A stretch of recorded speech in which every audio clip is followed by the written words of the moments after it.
Harappan script अभी तक पढ़ा नहीं गया और अभी भी हमारे बीच में एनिग्मा है कि जो स्क्रिप्ट है उसकी भाषा क्या रही होगी। एक ही समय में जो लोकल बोलचाल की भाषा है, कोई आवश्यक नहीं है कि लिखने में भी वही उसको इस्तेमाल किया जाए। जो लोकल डायलेक्ट्स हैं वो भी रहे होंगे भाषा के तौर पे, लेकिन संस्कृत उसके मूल में कहीं ना कहीं डेवलपमेंट। डेटिंग और लिटरेचर दोनों को समझने के लिए इंडियन कल्चर को समझना ज़रूरी है, इंडियन रिलीजन को समझना ज़रूरी है।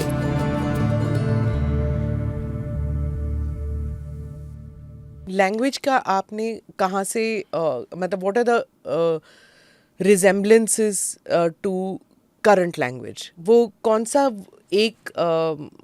सी एक भाषा है जो आप हरप्पन एरिया से लेकर आप नॉर्थ ईस्ट तक, कोई लिंकेज है? देखिए, हमारे यहाँ तो हर थोड़ी दूर पे भाषाएं बदल जाती हैं।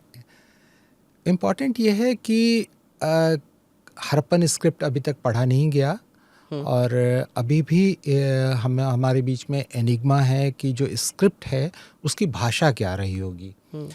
क्या भाषा वो संस्कृत निष्ठ है या जो लोकल डायलेक्ट्स हैं, और कुछ, क्योंकि एक ही समय में जो लोकल बोलचाल की भाषा है, कोई आवश्यक नहीं है कि लिखने में भी वही उसको इस्तेमाल किया जाए।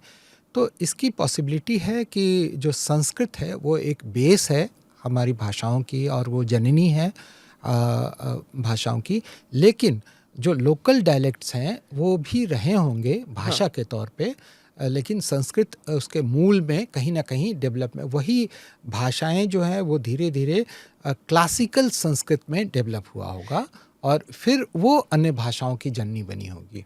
जब आप एक्सकवेशंस कर रहे थे तो जैसे आप डेटिंग और उसके बाद क्रोनोलॉजी, अब इसको लेकर सभी स्कॉलर्स अलग अलग विचार होते हैं उनके, तो how did you arrive at a consensus सिनोली को लेकर? अगर हम इंडियन क्रोनोलॉजी की बात करें तो इंडियन क्रोनोलॉजी जो अभी तक जो डेट्स हुए हैं और उसका जो कोरिलेशन हुआ है इंडियन हिस्ट्री और हमारे यहाँ जो लिटरेचर है उसके साथ जो एक साथ अगर उसको पैरेलल देखने की कोशिश करें तो निश्चित रूप से 5000 BCE से हमारे पास बहुत क्लियर कट क्रोनोलॉजिकल एविडेंस है। Even predate of that 7000 BCE में आपको बिराना जैसे साइट पे हमारे डेट्स आ रहे हैं 7000 BCE, और तो वहाँ से जो कंटिन्यूटी है वो इम्पॉर्टेंट है, उस कंटिन्यूटी को देखना। और अगर लिटरेचर को देखें कि कैसे फिलॉसफिकल डेवलपमेंट कैसे हो रहा है, क्योंकि बेसिकली अगर आप वैदिक लिटरेचर को, अगर ऋग्वेद को अगर देखें तो ऋग्वेद के मूल में कई चीज़ें दिखाई देती हैं। उसको कई सेगमेंट में हम देख सकते हैं कि जो अर्ली मंडल हैं, अर्ली मंडल में जो चीज़ें लिखी गई हैं वो ज़्यादातर एग्रीकल्चर और बेस्ड हैं। फिर धीरे धीरे रिचुअल्स भी उसमें इमलगमेट हो रहे हैं और वैसे डेवलप करते करते 10वें मंडल में युद्ध और उसकी भी चर्चा हो रही है। तो ये जो एक डेवलपमेंट है, अगर उस डेवलपमेंट को अगर हम कोरिलेट करते हैं आर्कियोलॉजिकल फाइंडिंग के साथ और आर्कियोलॉजिकल कंससनेस के साथ, तो ये हमको दिखाई देता है कि लगभग 4000 BCE से जो हमारा एग्रीकल्चर का डेवलपमेंट है वो धीरे धीरे वो एक्सपीरियंस वैदिक लिटरेचर में रिफ्लेक्ट होने लगता है।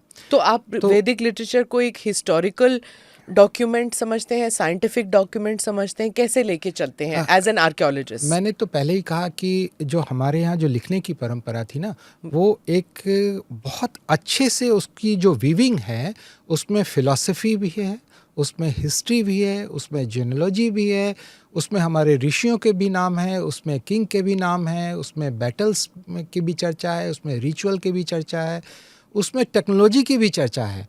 तो एक ये ऐसा डॉक्यूमेंट है कि जो उसमें जो चीज़ें ढूंढना चाहता है वो अपने हिसाब से उसमें कई चीज़ें निकाली जा सकती है। पर आर्कियोलॉजिस्ट, एज एन आर्कियोलॉजिस्ट, आप तो साइंस की तरफ आपका ज़्यादा झुकाव रहेगा ना? बिल्कुल बिल्कुल, इसलिए हम उसमें देखते हैं कि टाउन प्लानिंग कैसे वो वैदिक लिटरेचर की में कौन कौन से नदियों का जिक्र है और उन नदियों के किनारे क्या क्या कौन कौन से कल्चर हमें मिलते हैं, अर्ली कल्चर्स कौन कौन से और मिलते उसमें हैं। आपको पैरेलल्स दिखाई दे रहे हैं बिल्कुल पैरेलल क्लियरली? दिखाई, बहुत क्लियर पैरेलल है। So there is no conflict on that, कि एकदम कहीं भी कॉन्फ्लिक्ट तो नहीं पर है। जो वेस्टर्न स्कॉलर्स हैं क्या वो मानते हैं आपकी जो रिसर्च जो है कि कॉन्फ्लिक्ट नहीं है? Rigveda, not Rigveda, just the Vedas and your archaeological findings are in sync, क्या वो वेस्टर्न स्कॉलर्स मानते देखिए, हैं? वेस्टर्न थ्योरी जो अभी तक बनी थी, मैंने कहा ना, आपको एक उदाहरण दिया मैंने कि अस्को परपोला ने अपनी थ्योरी को कैसे मॉडिफाई किया और ये कहा कि नहीं नहीं,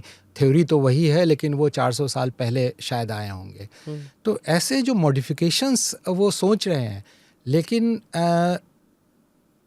डेटिंग और लिटरेचर दोनों को समझने के लिए इंडियन कल्चर को समझना ज़रूरी है, इंडियन रिलीजन को समझना ज़रूरी है, इंडियन थॉट प्रोसेस को समझना ज़रूरी है। फिर हम जाके इन दोनों पैरेलल को ठीक से रख पाएंगे। और क्योंकि कहीं भी वेद में डेटिंग और ऐसी चीज़ें तो है नहीं जिसको आप आसानी से डेट कर सकें। और वेस्टर्न लिटरेचर जो लिखने का जो तरीका है वो इंटायरली डिफरेंट है। आप आज के भी रिसर्चेस देखें, उदाहरण के तौर पे मैं कहता हूँ, आज के भी रिसर्चेस देखें, जब तक आपके आर्टिकल्स में साइटेशंस नहीं होंगे पिछले 4-10 किताबों के, तब तक आप उसको रिसर्च नहीं मानते हैं और वो पब्लिश नहीं होगा। लेकिन इंडियन कॉन्टेक्स्ट में आप देखें तो जितने भी ओल्ड लिटरेचर्स हैं उसमें कहीं साइटेशंस आपको नहीं मिलेंगे कि पिछले उसको रेफरेंस दिया गया हो। ओरिजिनल थॉट बेस्ड है वो। इसलिए आप जब 10 किताबों को मिला के कोई चीज़ें लिखते हैं ना, तो ओरिजिनल थॉट कहीं ना कहीं कंप्रोमाइज़ होने लगता है। तो इंडियन को जो लिखने का तरीका था हमारे यहाँ, वो इंटायरली डिफरेंट था। और जो वेस्टर्न तरीका जो हमने अडॉप्ट किया वो बिल्कुल अलग है।